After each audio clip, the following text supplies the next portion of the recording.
I grew up in Palmetto, a little small town just south of Tampa.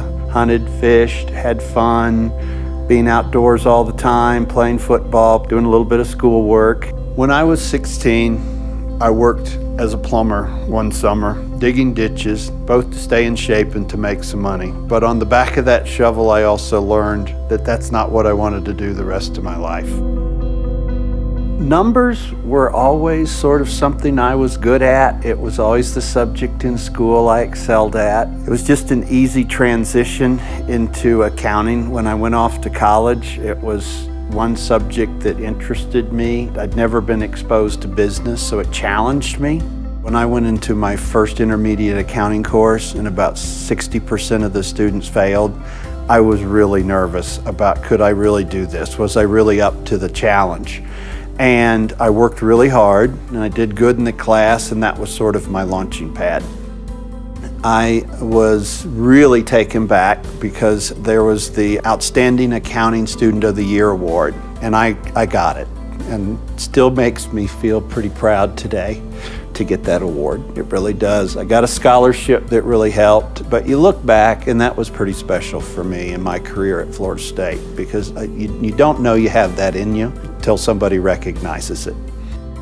One thing that Florida State did for me was it taught me what I call a trade. And when I got out into the business world, I realized how good of an education I had. I really could excel above and beyond a lot of my colleagues that went to other schools. I started out at Price Waterhouse. I was with 100 other students. 90% of them got fired in the first year because of the downturn in the economy, so only 10 of us survived. And it was because of my education at Florida State that I was one of the survivors. And there was one other person from Florida State that was a survivor. So I think our education paid off when times were tough. One of the things I've been able to do is work all over the world. And I was at Price Waterhouse Houston, very comfortable, very happy. I had the opportunity to go to Kazakhstan, which is part of Central Asia. I went there, my family went there with me. Bless their soul, especially my wife, Debbie. And I took an office from 8 people to 300 people for Price Waterhouse. After about 4 years, I decided that I really needed to go work on my own because I could do the same thing. So I raised some money and started a private investment company and started to build some oil companies in Kazakhstan. And I partnered up with some different guys, worked very hard for about 6 years, and we were able to build 2 multi-billion-dollar oil companies and sell them. And I moved back to the US and started a domestic oil company in 2002, and then took that oil company and we sold that 3 years ago in 2011. And then along the way, I built a couple buildings in New York City with my friends and some other fascinating things.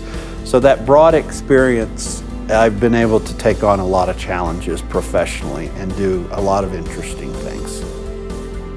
Debbie and I met my freshman year in college and captured her as fast as I could, and we've sort of been in love ever since, just to be honest. It's been a great relationship. One thing that my wife Debbie and I decided to focus our giving on and our time on at Florida State is the first generation students, because we saw the difficulties that they were having with going off to a 4-year college, the first one in their family to ever do it. One thing we've done with our time and our money is to provide scholarships for these first generation students to actually go overseas and be independent and get away from a lot of bad things that have happened in their life. And so they can learn how powerful a person they really are because they're smart and they're motivated and they're at Florida State. And we have really focused our time and our money on that program, and it's been massively rewarding.